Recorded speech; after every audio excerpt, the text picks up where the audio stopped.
Hi everyone, I once again welcome you to Rafiq Sir Commerce Classes YouTube channel.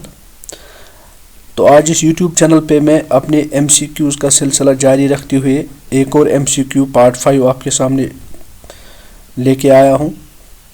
उम्मीद है कि आप ये मेरी कोशिश को पसंद कर रहे होंगे। आज तक मैंने इस YouTube चैनल पे फाइनेंस अकाउंट्स असिस्टेंट कि जो भी प्रिपरेशन लोग कर रहे हैं तो अकाउंटेंसी पोर्शन के रिलेटेड 4 MCQs अपलोड ऑलरेडी किए हुए हैं। तो आज मैं 5वां MCQ अपलोड कर रहा हूं जिसमें मैं कुछ इंपॉर्टेंट क्वेश्चंस आपके साथ डिस्कस करूंगा। तो चलिए माय डियर फ्रेंड्स स्टार्ट करते हैं आज का MCQ। तो पहला क्वेश्चन जो आपके स्क्रीन पे है, तो क्वेश्चन है the term depletion is used in relation to. आप सबको याद रखना चाहिए कि असल में अकाउंटिंग में 2 टर्म्स इस्तेमाल होते हैं, एक होती है डेप्रिसिएशन, दूसरा होता है डिप्लीशन।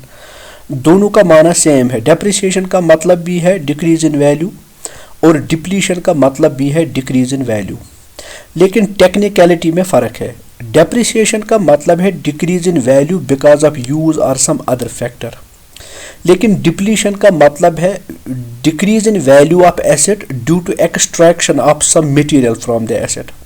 सो ये जो टर्म डिप्लीशन है तो ये इस्तेमाल होता है इन रिलेशन टू किस में, fixed asset, current asset, wasting asset और टेंजिबल एसेट। तो जैसे कि मैंने आपको कहा है, लफ्जी तर्जुमा मैंने आपको समझाया है, डिप्लीशन का मतलब है decrease in value of asset but because of extraction of some material from it, so it is wasting asset. और आपको याद रखना चाहिए वेस्टिंग एसेट्स कौन होते हैं, स्टोन क्वेरीज, वेल्स, जिनमें से हमें कोई मटेरियल निकलता है और जितना जितना हम मटेरियल उनसे निकालते जाते हैं उनका वैल्यू कम होता जाता है। सो लफ्ज़ डेप्रिसिएशन फिक्स्ड एसेट के लिए इस्तेमाल होता है और ये जो टर्म डिप्लीशन है, डिप्लीशन वेस्टिंग एसेट्स के लिए इस्तेमाल होता है। तो माय डियर फ्रेंड्स आगे बढ़िए, एक और क्वेश्चन है sale of office furniture should be debited to. हमने गुड्स नहीं भेजे हैं, आप क्वेश्चन को अच्छे से समझिए। सेल ऑफ ऑफिस फर्नीचर, हमने भेजा है ऑफिस फर्नीचर, तो कहता है कि शुड बी डेबिटेड टू, हमें इसको किस में डेबिट करना चाहिए। सो इसका मतलब ये क्वेश्चन जर्नल एंट्री का है। जब ये क्वेश्चन जर्नल एंट्री का है तो आपको याद होगा कि जब हम जर्नल एंट्री बनाते हैं सबसे पहले हम ये देखने की कोशिश करते हैं कि जो ये ट्रांजैक्शन है इस ट्रांजैक्शन में कौन कौन सी चीज़ इन्वॉल्व है, इसमें कौन कौन सा अकाउंट इन्वॉल्व है। तो इस ट्रांजैक्शन पे गौर करिए, सेल ऑफ ऑफिस फर्नीचर, हमने ऑफिस फर्नीचर को भेजा है।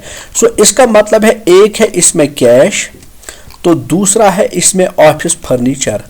सो जब कैश है और दूसरा है ऑफिस फर्नीचर, दोनों एसेट्स हैं, कैश भी एसेट है, ऑफिस फर्नीचर भी एसेट है। कैश भी रियल अकाउंट है, ऑफिस फर्नीचर भी रियल अकाउंट है। तो फार्मूला है debit what comes in, credit what goes out. So जब हम ऑफिस फर्नीचर भेजेंगे कैश आएगा और ऑफिस फर्नीचर को गोज आउट होगा, ये बिजनेस से जाएगा। डेबिट व्हाट कम्स इन, तो क्या आना है इस ट्रांजैक्शन में, इस ट्रांजैक्शन के जरिए से कैश आएगा। सो हम डेबिट करेंगे cash. So appropriate answer will be cash account. तो आगे बढ़ते हैं next question on dissolution.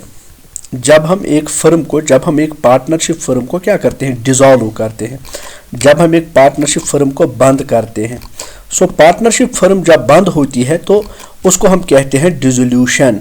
So my dear friends question है ऑन डिसोल्यूशन ऑल एसेट्स।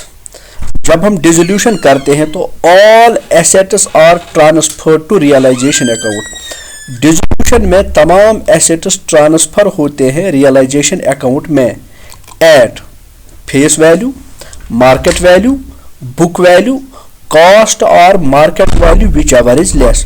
सो इसका इंपॉर्टेंट जो है, आप इसको ये देखिए, एसेट के सारे वैल्यूज हैं, ये फेस वैल्यू है, मार्केट वैल्यू है, बुक वैल्यू है, कॉस्ट और मार्केट वैल्यू है विच एवर इज लेस। लेकिन इसका अप्रोप्रिएट आंसर है न तो हम डिसोल्यूशन के वक्त एसेट्स जब हमें ट्रांसफर करने होते हैं रियलाइजेशन अकाउंट में, न तो हम उनको फेस वैल्यू पे ट्रांसफर करते हैं, न मार्केट वैल्यू पे ट्रांसफर करते हैं, न कॉस्ट और मार्केट वैल्यू पे ट्रांसफर करते हैं, क्योंकि डिसोल्यूशन के वक्त जितने भी एसेट्स के अकाउंट ओपन हुए हैं उन सबको क्लोज करना है। ओपन ये हुए हैं बुक्स ऑफ अकाउंट्स में तो उनका एक बुक वैल्यू होगा। सो इसका मतलब है डिसोल्यूशन के वक्त तमाम एसेट जो हैं रियलाइजेशन में ट्रांसफर होते हैं एट बुक वैल्यू, बिकॉज हमने उनको बुक वैल्यू पे ही रिकॉर्ड किया होता है। तो आज बुक वैल्यू हमें एसेट्स का अकाउंट क्लोज करना है तो वो बुक वैल्यू पे ही क्लोज हो जाता है।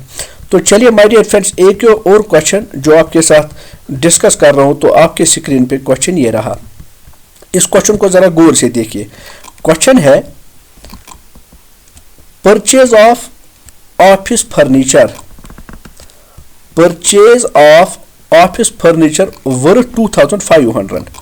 हमने ऑफिस फर्नीचर परचेज किया है 2500 रुपीज पे, हमने ऑफिस फर्नीचर परचेज किया है 2500 रुपीज पे। Has been debited to journal expense account. So जब हमने इसकी जर्नल एंट्री बनाई है 2500 रुपीज का जो ऑफिस फर्नीचर हमने परचेज किया था, हमें डेबिट करना था फर्नीचर अकाउंट, लेकिन फर्नीचर अकाउंट को डेबिट करने के बजाय हमने एक एक्सपेंस अकाउंट डेबिट किया है। तो ये क्या है? ये एरर ऑफ ओमिशन है, ये क्लरिकल एरर है, एरर ऑफ प्रिंसिपल है कि कंपनसेटिंग एरर है? माय डियर फ्रेंड्स, इसका अप्रोप्रिएट आंसर है कि ये एरर ऑफ प्रिंसिपल है, क्योंकि हमने एसेट को एक्सपेंस ट्रीट किया है। सो हमें एसेट को एसेट मानना था और एक्सपेंस को एक्सपेंस मानना है। तो हमने प्रिंसिपल वायलेट किया है। Instead of recording furniture as asset we have recorded it as an expense. So हमने प्रिंसिपल वायलेट किया है, that is why it is the error of principle. तो आगे बढ़ते हैं। Debit the debtor credit the creditor is applicable to. आप लोगों को मालूम है जो अकाउंटिंग के अकाउंट्स हैं, अकाउंटिंग में अकाउंट्स के रूल्स हैं, चाहे वो पर्सनल अकाउंट है, रियल अकाउंट है या नॉमिनल अकाउंट है, हर एक के अपने डेबिट क्रेडिट रूल्स हैं। तो यहाँ पे आपको बताता है debit the debtor credit the creditor, ये अकाउंटिंग रूल है, लेकिन किस अकाउंट के साथ ये डील करता है? It is applicable to nominal account, real account और personal account. The appropriate answer will be personal account, क्योंकि आपको पता है पर्सनल अकाउंट के दो फार्मूला है, दो रूल्स है, एक है debit the debtor credit the creditor, दूसरा है debit the receiver credit the giver. तो इसका अप्रोप्रिएट आंसर है पर्सनल अकाउंट। तो आगे जब हम बढ़ते हैं क्वेश्चन 21, तो यहाँ पे देख लीजिए क्या क्वेश्चन कह रहा है। Partnership deed is silent regarding interest on loan, at what rate of interest is on loan is allowed to partner? तो एक इंपॉर्टेंट क्वेश्चन है, यहाँ पे देख लीजिए। चूंकि पार्टनरशिप डीड एक कॉन्स्टिट्यूशन होता है पार्टनरशिप का, ये एक वो डॉक्यूमेंट है, रिटन डॉक्यूमेंट, जिसमें तमाम बायलॉज, टर्म्स एंड कंडीशंस लिखे होते हैं, जिन टर्म्स एंड कंडीशंस पे हम पार्टनरशिप फर्म को ऑपरेट करते हैं। अब पार्टनरशिप डीड कुछ भी नहीं कह रहा है, क्योंकि क्वेश्चन में क्लियरली लिखा है partnership deed is silent. Partnership deed में कुछ भी बात नहीं कही गई है इंटरेस्ट ऑन लोन की, लेकिन फिर भी आप कितने रेट ऑफ इंटरेस्ट पे पार्टनर को इंटरेस्ट ऑन लोन कितने रेट पर फराहम करेंगे? 0%, 6%, 4%, नन ऑफ द अबव।